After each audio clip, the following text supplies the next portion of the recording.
Welcome to How to Yu-Gi-Oh! Breaking the card, Zenna-no-Tsuinagihime. Chapter 1. Okay, so in this video, I'm going to talk about this new card coming out in one of the latest sets. And this is a new style video with a new cosplay, which is Elemental Hero Clayman. And here we will be breaking this card and just demonstrating how this card can be broken by the cards that do exist, and referencing other cards in Yu-Gi-Oh! That have been broken before. With that being said, let's get on with the rest of this video. Chapter 2. Alrighty then, so let's talk about it. We'll talk about Lavalval chain that came out during the XYZ era. Now, this is a card that, as we can see here, if we read its effect, once per turn you can detach one XYZ material from this card to activate on these effects. Send one card from your deck to the graveyard, choose one monster from your deck and place it on top of your deck. That first effect is very important. Now, Lavalval chain was an XYZ monster that was easy to make and generic, and sending a card from the deck to the graveyard is absolutely crazy. It's free real estate. And you have Foolish Burial, which was at 3 at the time. This was absolutely crazy. And you guessed it, Lavalval chain was really strong and got banned, but Foolish Burial got limited, and it has been limited to this very day.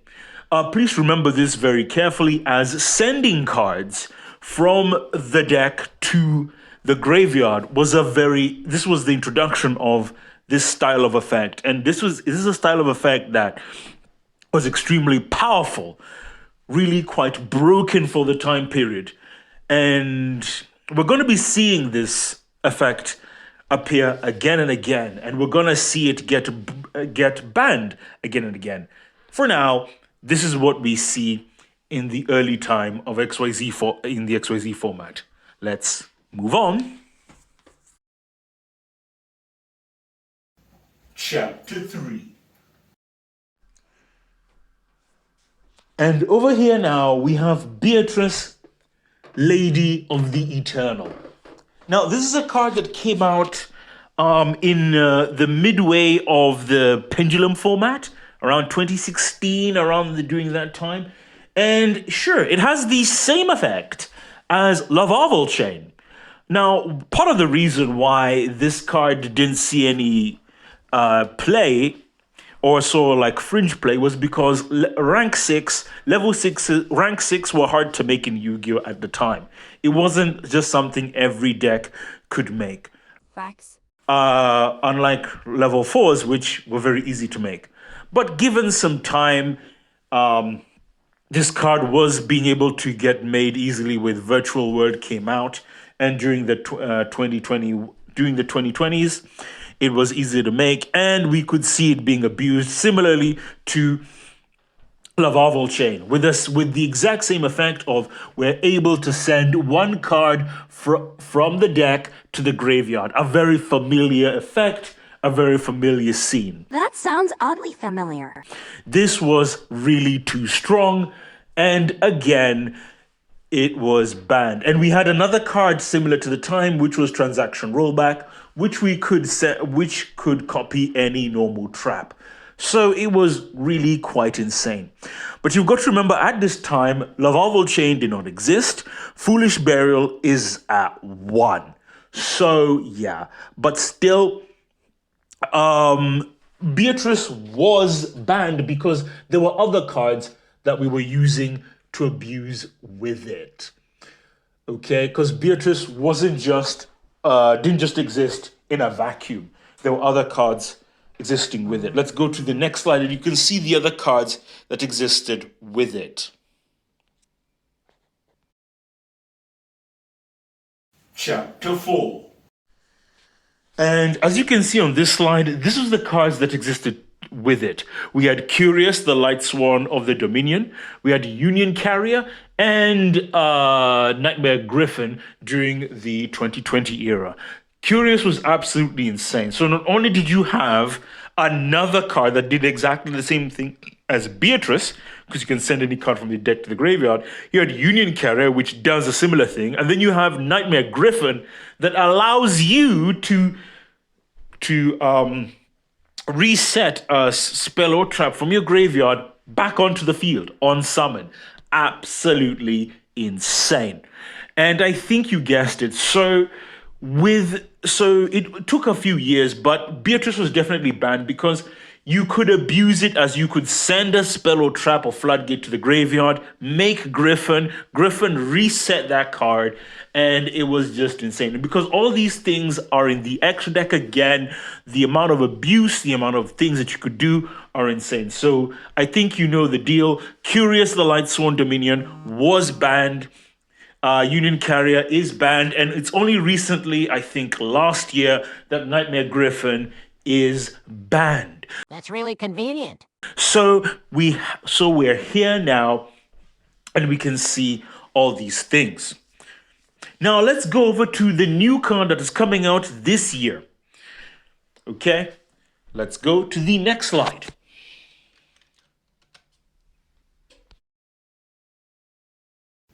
Chapter 5. Okay, and so we're going to talk about the new card that is coming out later this year, and how potentially players will break it, and my opinions about it. Now, Zenna-no-Tsuinagihime is a Link 5 with the following effect. It needs 2+ effect monsters. You can only use one monster in your hand. You can also use one monster in your hand as material to Link summon this card. So essentially, it can technically be a Link 4 to make it. Nice! Anyways, let's carry on. If this card is Link summoned, you can send one monster from your deck to the graveyard. Or if this card was Link summoned using only monsters you control, you can send one monster from your extra deck to the graveyard instead. I find this rather odd. During your next standby phase, after this card was sent to the field from the field to the graveyard, you can add one monster from your graveyard to your hand. You can only use each effect of Zenna-no-Tsuinagihime once per turn. So first of all, this effect is completely different than the other cards, right? As all other previous cards that we've had before, all have the effect of sending any card from the deck to the graveyard. Lavalval Chain had this effect. Beatrice, Lady of the Eternal, has this effect. Curious, the Lightsworn Dominion, has this effect. Union Carrier kind of has this effect if we go back and read it.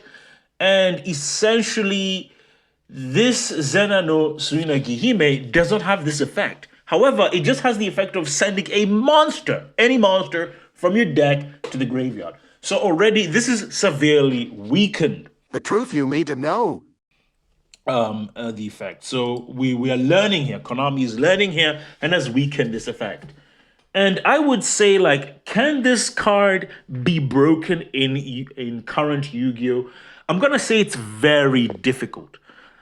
You expect me to believe that? This isn't like before. Most of the cards, when they were broken before, was that we had a lot of extra deck tools and cards in the extra deck. So you accessed cards in the extra deck, and that meant it made it really easy to break the cards. But Zenna-no-Tsuinagihime, first of all, is a Link 5, has no attack points, which is irrelevant. But I think what's actually relevant is that it only sends monsters from your deck, which is important as it's not any card. So it's a huge limiting factor as to what you can send.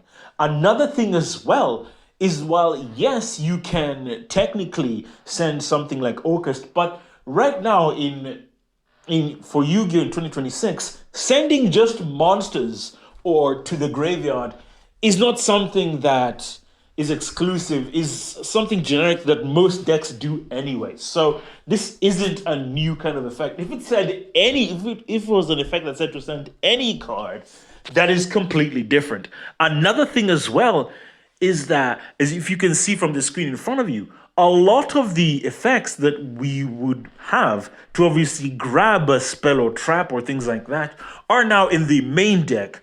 While those replacements, we do have them, but they're in the main deck, they're no longer in the side deck. For example, we have Booby Trap E, right? Discard one card and set one continuous trap from your hand or graveyard to your field. That set card can be activated during this turn. So technically, you can, right? If you're able to send a continuous trap, get a continuous trap from your graveyard back to your field and activate it on that same turn. But here's the thing: Zenna-no-Tsuinagihime does not send traps or spells. So you being able to do this is frankly impossible. And we can see with Boogie Trap, discard 2 cards, then target 1 trap in your graveyard, set that target. It can be activated this turn. Again, this sounds really nice, but again, there is no way to dump these cards.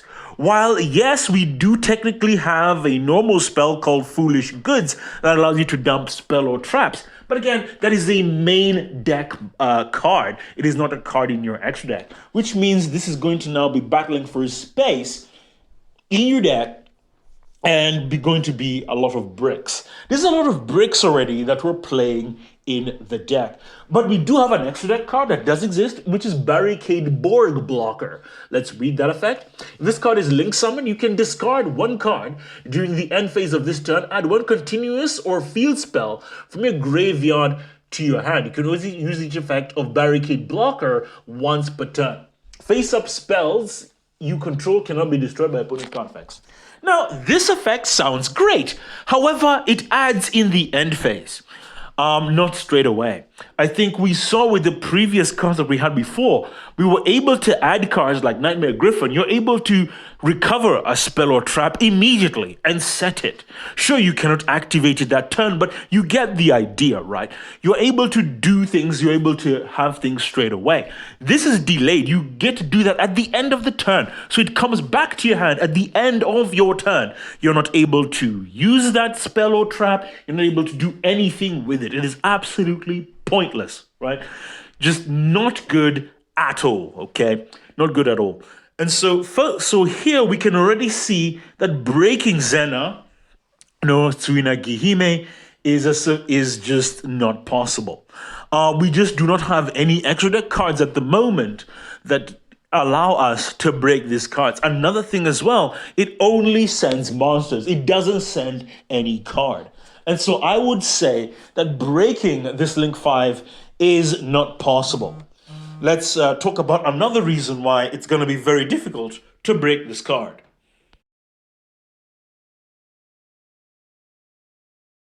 Chapter 6. So let's talk about Zenna-no-Tsuinagihime once again. It has the other effect that you're able to send a monster from your extra deck to the graveyard. Now, you might think, in TCG, that sounds broken. That sounds great, right? However, I need to get you to hold the brakes, just hold on, and just stop for a moment. If we were in OCG, is absolutely fantastic. We're going to abuse this to high heaven. However, I think we're missing something crucial. Last year, we banned Herald of the Arclight. This means we cannot now send Herald from our extra deck to the graveyard, right, to get a free ritual search. You are absolutely right.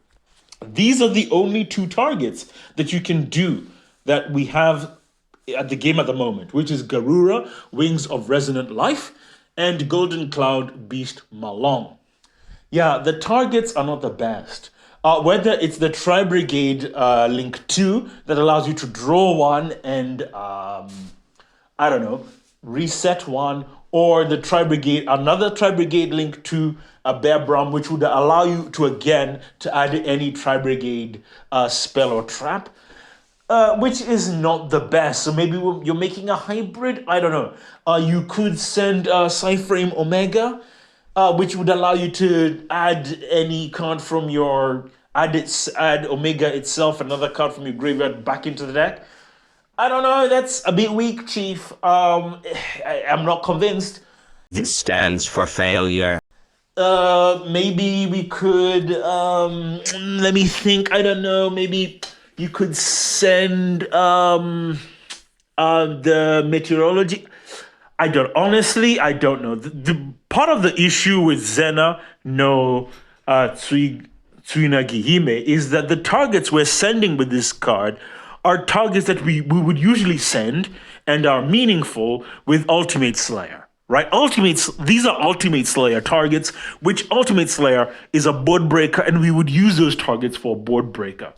Now, while Xylophone Harmonica that is coming out recently might help, but again, the synchro targets that card has in the TCG again is limited. Remember, we do not have Herald of the Arclight. You only have Malong, Omega. So again, this is a card, right, that in theory, especially in theory in TCG, it looks like it has a lot of targets. But in practice, the targets are not a lot, because one of the best targets is banned currently in TCG. In OCG, that's a completely different ball game. They still have Herald of Arclight, so you can just go balls to the wall, go crazy, just do whatever the hell you want. So, what is my overall verdict on Zenna-no-Tsuinagihime? I'm gonna say that as a player base in TCG, I don't think we can break this card. While yes, it sounds really, really broken, but there is some stipulations here. Not the fact that it's a Link 5 and the fact that we can cheat it out, but the fact that you can only send a monster with it. You can't send any card. The previous cards that we had before, we've mentioned before, you could send any card, whether it was Beatrice, the Lady of the Eternal, or Lavalval Chain, or Curious, the Lightsworn of the Dominion. They all had the effect of you can send any card from your deck to the graveyard, which is pivotal to doing nonsense, to doing some absolutely disgusting things for disgusting behaviors. But this card, Zenna-no-Tsuinagihime, practically doesn't do anything. It's just a foolish burial. Now, many of us would say, but a foolish burial in the extra deck is pretty strong. I would say yes, sure, but it's only strong if there are other extra deck cards to abuse it with. And it's only also strong if it could send any card. While Foolish Burial in the past was severely strong, especially in the XYZ era, where sending monsters from the deck to the graveyard wasn't a common thing, now most archetypes, right, even bad ones, send monsters from the deck to the graveyard, whether it's in archetype or outside of the archetype. So that is not a broken effect. That is a common effect we see on cards now. For the longest time, I think since the Pendulum format, we've been seeing effects like these more and more in archetype. So this isn't something new. This is something that's been in the game now for the past 6, 7, or 8 years, practically since 2014. So for the last decade or so. So no, I mean, my hot take is like, no, this card isn't gonna break anything. While sure, it's a Link 4, and sure, right, like, technically it's a Link 4, even though it's a Link 5, given its summoning requirements and conditions, so it sounds good on paper. But again, this is a huge investment, right? This is a big investment to make a Link 5 that has 0 attack and can only send monsters. It doesn't send anything. I think we need to think about this for a moment. It doesn't send any card from the deck to the graveyard. It only sends monsters. This is a lackluster effect on a lackluster card for lackluster investment. It really hits where it hurts. It's just not good enough, fam. I I cannot approve this investment. I cannot approve this play. I flag this play. I flag this card as just a bad card. It's too much of a sacrifice. It is too huge an investment. It is not worth your time. It is not worth the effort. And I think I'll end it here. So let's head on to the conclusion. Final chapter. Okay, so here I am at the end. And all I've got to say is this. I think Zenna-no-Tsuinagihime is a nice card. And I think is a worthy addition of cards to have in Yu-Gi-Oh! And I think Konami has learned their lesson in terms of making cards that send cards from the deck to the graveyard. And I think we've learned the lesson that having extra deck monster that allows you to send any card from the deck to the graveyard is way too strong. So this learning curve, or just being able to only send monsters, right, I think is fair and I think is balanced. Now, can it be abused? Possibly. Right, by an archetype in the future? Possibly, if Konami makes that. But the rate of abuse, I would say, is much, much lower because right now, especially in Yu-Gi-Oh! For the last 10 years, I would say, sending monsters from the deck to the graveyard isn't anything new. Orcus does it. Phantom Knights did it in flipping hell. Phantom Knights have been doing it. They're not broken or meta-defining. We have loads of archetypes that just send monsters from the deck to the graveyard. They are not in the competitive scene. What are they doing, son? So, no. It's not good enough. And my hot take here is that this isn't going to be a meta-defining card. I feel that this is going to be on my list of disappointing cards, of cards that just didn't cut the mustard, and cards that is being overhyped for mediocrity. This is gonna be a mediocre card, it's gonna do mediocre things, and it's just not worth it. The investment anyway. Well, that's all I've got to say in this video. Tune in next time as I talk about more things on this channel. Hope to see you soon. We come to the end of this video. So, as I like to say, you are one step closer to becoming a Yu-Gi-Oh! Master. My fate, right, is in your hands.